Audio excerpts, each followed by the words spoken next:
আপনি কি জানেন একই মা কেন একটিবার নয় ৯টি আলাদা রূপে পৃথিবীতে আসেন? প্রতিটি রূপের পেছনে আছে আলাদা শক্তি, আলাদা কাহিনী এবং আলাদা পাঠ। আপনারা সবাই জানেন পুরাণে মহিষাসুর ও নানা দুর্দান্ত রাক্ষসের বর্ণনা রয়েছে। দেবতারা একযোগে সৃষ্ট শক্তি দরকার অনুভব করলে সেই শক্তিই আগমন ঘটে দেবী হিসেবে। এক একটি রূপই ছিল সেই মুহূর্তের প্রয়োজন মেটানোর জন্য। নবরাত্রির প্রতিটি দিনেই আমরা ওই রূপকে স্মরণ করি। এগুলো শুধু অস্ত্র নয়, জীবন শিক্ষাও।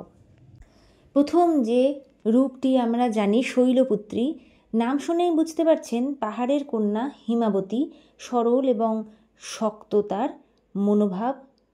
তিনি পার্বতীর প্রাথমিক অবতার, শৌর্য আর স্থিতপ্রজ্ঞতার প্রতীক। শৈলপুত্রীর রূপ শেখায় প্রক্রিয়ার শুরুতে বিনীততা ও স্থিতি জরুরি। উনি ছিলেন হিমালয় রাজা হিমাবান ও রানী মেনার ঘরের কন্যা, তাই নাম শৈলপুত্রী। শৈল মানে পাহাড় আর কন্যা মানে পুত্রী। তিনি সতীর অবতার। সতী পূর্বজন্মে শিবকে বিয়ে করেছিলেন, কিন্তু যজ্ঞে নিজের অপমান সহ্য করতে না পেরে দেহত্যাগ করেন।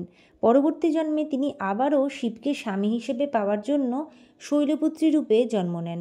তার বাহন ছিল নন্দী, মানে ষাঁড় হিসেবে আমরা যেটা দেখতে পাই। তার হাতে ছিল ত্রিশূল ও পদ্ম। এই রূপ থেকে আমরা কি শিক্ষা পাই?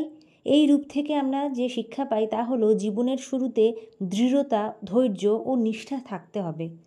এর পরের রূপ ব্রহ্মচারিণী অর্থাৎ তপস্বিনী। শৈলপুত্রী পরবর্তী জন্মে ব্রহ্মচারিণী রূপ ধারণ করেন। তিনি কঠোর তপস্যা করেন শিবকে অর্জন করার জন্য। 1000 বছরেরও বেশি সময় ধরে তিনি ফল ফুল খাওয়া বন্ধ করেন। পরে শুধু শুকনো বিল্লপত্র খেয়ে বেঁচে থাকেন, অর্থাৎ বেলপাতা খেয়ে তিনি পরবর্তীকালে বেঁচেছিলেন। শেষে যখন শিব তাকে গ্রহণ করেন তখন দেবলোকও কেঁপে ওঠে। এই মায়ের রূপের হাতে থাকে জপমালা ও কমণ্ডলু।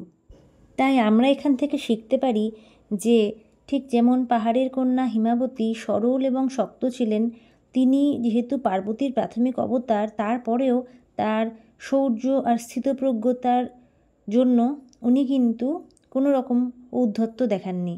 অর্থাৎ প্রক্রিয়ার শুরুতে উনি বিনীততা ও স্থিতি যে জরুরি তা আমাদেরকে শিখিয়েছেন। পরবর্তী রূপ হলো চন্দ্রঘণ্টা, অর্থাৎ যুদ্ধের দেবী। শিবকে বিয়ের পর দেবী কপালে অর্ধচন্দ্র ধারণ করেন, মানে শিব ঠাকুরকে বিয়ে করার পরে দেবী তার নিচের কপালে অর্ধচন্দ্রাকৃতি একটি প্রতীক ধারণ করেন, যা দেখতে অনেকটা ঘণ্টার মতো, তাই তার নাম হয় চন্দ্রঘণ্টা। মহিষাসুরের সঙ্গে যুদ্ধের সময় এই রূপে দেবী সবচেয়ে ভয়ঙ্কর রূপ নেন। ঘণ্টার শব্দে অসুরেরা ভয়ে তটস্থ হতো। তিনি সিংহে আরোহণ করেন, হাতে ত্রিশূল, গদা, খড়গ, ধনুক, পদ্ম ইত্যাদি নানা অস্ত্র থাকে। এখান থেকে আমরা শিক্ষা এটাই পেলাম যে অন্যায় দমন ও ধর্মরক্ষার জন্য প্রয়োজনে রণক্ষেত্রে নামতে হয়। চতুর্থ যে রূপ তা হলো কুষ্মাণ্ডা, মানে সৃষ্টির শক্তি। পুরাণ মতে যখন বিশ্বজগৎ অন্ধকারে আচ্ছন্ন ছিল তখন দেবী কুষ্মাণ্ডা এক দ্যুতিময়ী হাসি দিয়ে সূর্যের আলো ও ব্রহ্মাণ্ড সৃষ্টি করেন, তাই তাকে বলা হয় আদি সৃষ্টিকর্ত্রী। তার অষ্টভুজে বিভিন্ন দেবাস্ত্র থাকে। সূর্যমণ্ডলে তাঁর অবস্থান, সেখান থেকে তিনি সমগ্র ব্রহ্মাণ্ডকে শক্তি যোগান। এখান থেকে শিক্ষা পাওয়া যায় আনন্দ ও ইতিবাচক শক্তি থেকেই সৃষ্টির জন্ম হয়। পরবর্তী অর্থাৎ 5 নম্বর রূপ স্কন্দমাতা। এটি হলো কার্তিকেয়র মা। মহাদেব ও পার্বতীর পুত্র হলেন স্কন্দ অর্থাৎ কার্তিকেয়, যিনি দেব সেনাপতি। অসুরদের বিরুদ্ধে, অর্থাৎ যারা অসুর দেবতাদের আক্রমণ করত, সেখানে যখন দেবসেনার প্রয়োজন ছিল একজন নেতৃত্ব দেবার, তখন দেবসেনার নেতৃত্ব দিয়েছিলেন স্কন্দ। তাকে যুদ্ধের শক্তি ও প্রেরণা দিয়েছিলেন তার মাতা স্কন্দমাতা। এই রূপে দেবীকে শিশু কার্তিককে কোলে নিয়ে, আমরা যে কার্তিক ঠাকুর বলি, সেই যখন ছোট্ট কার্তিক ছিল তখন সেই দেবী শিশু কার্তিককে কোলে নিয়ে সিংহে আরোহণ করে বসে রয়েছেন, এরকম দেখা যায়। এখান থেকে আমরা শিক্ষা পাই যে মাতৃত্ব কেবল স্নেহ নয়, প্রয়োজনে লড়াইয়ে সাহস জোগানো। মা শুধু স্নেহ মায়া মমতা দিয়ে যে শিশুকে বড় করবে এমনটা নয়, যখন প্রয়োজন হবে লড়াইয়ের এমনও যদি সময় আসে, তাহলে সেই মা কিন্তু পেছনে দাঁড়িয়ে সমান সাহস জুগিয়ে যাবে তার সেই সন্তানকে, যাতে সে কোনো দিকে কোনো রকম ভয় না পেয়ে এগিয়ে যেতে পারে। 6 নম্বর রূপ হলো কাত্যায়নী। দেবী কাত্যায়নী হলো যোদ্ধার দেবী। ঋষি কাত্যায়নের তপস্যার ফলস্বরূপ দেবী তার আশ্রমে জন্ম নেন। দেবতাদের অনুরোধে তিনি মহিষাসুর বধ করতে রণাঙ্গনে প্রবেশ করেন। এই রূপেই তিনি মহিষাসুরকে বধও করেন, তাই তাকে বলা হয় মহিষাসুরমর্দিনী। তিনি 4 হাতে অস্ত্র ধারণ করেন, সিংহ হলো তার বাহন।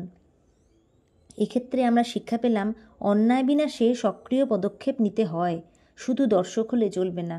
আমাদের চারপাশে অনেক সময় অনেক অন্যায় হয়ে থাকে, কিন্তু আমরা হয়তো সেটা দেখে শুধু দর্শক হয়ে থাকি আর কোনো রকম প্রতিবাদ করতে সাহস পাই না। তাই এখানে দেখানো হয়েছে মা অর্থাৎ মাতৃরূপ, তারপরেও কিন্তু তিনি অন্যায়ের বিনাশে দর্শক না হয়ে কীভাবে সব দেবতাদের তথা স্বর্গ মর্ত্য নরক সবাইকেই বাঁচিয়েছেন মহিষাসুর মর্দিনী রূপ ধরার পরে। এরপরের রূপ হলো কালরাত্রি। নামটা শুনে বুঝতে পারছেন অন্ধকার বিনাশিনী।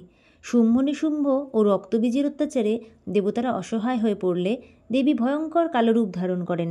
এই রূপে তার চুল খোলা, দেহ কালো, চোখে আগুনের দ্যুতি, নিঃশ্বাস থেকে আগুন বের হতো। তিনি অসুরদেরকে ধ্বংস করেন, বিশেষত রক্তবীজ নামক অসুরকে। এখান থেকে আমরা শিক্ষা পাই ভয়ঙ্কর শক্তির প্রয়োজন হয় অশুভকে বিনাশ করার জন্য। ভয়কে মোকাবিলা করলেই মুক্তি মেলে। এরপরে 8ম রূপটি হলো মহাগৌরী। এটি শান্তি ও শুদ্ধতার দেবী হিসেবে দেখানো হয়।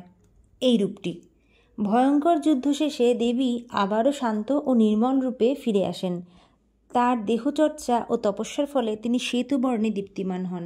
এই রূপে তিনি শ্বেতবসনা, হাতে থাকে ত্রিশূল ও ডমরু। এখান থেকে আমরা শিক্ষা কী পাই জানেন? এখান থেকে আমরা শিক্ষা পাই সংগ্রামের শেষে শান্তি ও আত্মশুদ্ধির পথেই মুক্তি। অর্থাৎ আমার যদি সত্যিই সাহস এবং শক্তি থাকে, সেই সাহস এবং শক্তি সবসময়ই যে আমি সেটার প্রমাণ দেওয়ার চেষ্টা করব এমনটা নয়। যখন খুব প্রয়োজন তখন আমি অবশ্যই সেই সাহস এবং শক্তি তুলে ধরব, কিন্তু যখন তার প্রয়োজন নেই তখন কিন্তু থাকতে হবে শান্তি, একটা শান্তিময়ী রূপ ধরে, এবং আত্মশুদ্ধির পথ আমাদেরকে অবলম্বন করতে হবে। এরপরে সিদ্ধিদাত্রী, এটি হলো 9তম রূপ, সকল সিদ্ধির দাত্রী। মানে এই যে শেষ রূপ, এইটি শেষ রূপে দেবী হন সিদ্ধিদাত্রী। তিনি সাধক ও ভক্তদের অষ্টসিদ্ধি প্রদান করেন। এমনকি শিবও তার কাছে সিদ্ধি অর্জন করেছিলেন, যার ফলে তিনি অর্ধনারীশ্বর রূপ ধারণ করেন। দেবী পদ্মাসনে আসীন থেকে ভক্তদের আশীর্বাদ দান করেন। এখান থেকে আমরা শিক্ষা পাই জীবনের চূড়ান্ত লক্ষ্য হলো সিদ্ধি, অর্থাৎ আত্মজ্ঞান, পূর্ণতা ও পরম শান্তি। নবদুর্গার 9টি রূপ মানে খুব সহজে আমরা যদি ব্যাখ্যা করি, তার মানে হলো প্রকৃতির স্থিতি থেকে শুরু, তপস্যা, সাহসী যুদ্ধ, সৃষ্টি, মাতৃত্ব, সংগ্রাম, ভয় মোকাবিলা এবং শেষটি হলো শান্তি। তবেই শেষমেশ আমরা সিদ্ধ হব, অর্থাৎ শেষমেশ সিদ্ধি পাওয়া যাবে। এই 9টি রূপ বা জীবনের 9টি ধাপ বা শক্তির প্রতীক যা আমরা দেখছি, তা মা দুর্গা তার ভক্তদের দান করেন। জীবনের পথে এই 9টি ধাপ অতিক্রম করলেই শেষমেশ সিদ্ধি পাওয়া যায়, এইরকম বিশ্বাস রয়েছে। শেষমেশ একটা কথা বলে রাখি, কয়েকজন আমাকে মেসেজ করেছেন যে আমি সকাল 6টায় যে ঠাকুর ও মায়ের কথা বলি সেটি তারা সকাল 6টার সময় শুনতে পান না কেন। তার কারণ আর কিছুই নয়, তার কারণ হলো যেটি রাজশ্রী মৈত্র সার্চ করলেই পাবেন, সেইখানে আমি সকাল 6টাতে সেটি ভিডিও দিয়ে থাকি। কিন্তু তার পরবর্তীতে যখন আমি সেটা শেয়ার করি, হয়তো আপনাদের কাছে পৌঁছতে বা বিভিন্ন জায়গা দেখতে দেখতে সেটা হয়তো অনেকটা লেট হয়ে যায়। তাই আপনারা তখন ভাবছেন যে সেটা হয়তো সকাল 10টায় হতে পারে, আবার 11টা, 12টা, 1টা, 2টো বা দিনের যে কোনো সময় হতে পারে। কিন্তু যারা আমার সাথে যুক্ত রয়েছেন, অর্থাৎ রাজশ্রী মৈত্র এই নামের যে দেখবেন প্রোফাইলটি রয়েছে, সেখানে যারা যুক্ত রয়েছেন তারা কিন্তু জানবেন যে আমি ঠিক সকাল 6টার দিকেই এই ভিডিও মারফত আপনাদেরকে ঠাকুর ও মায়ের কথা শোনাই।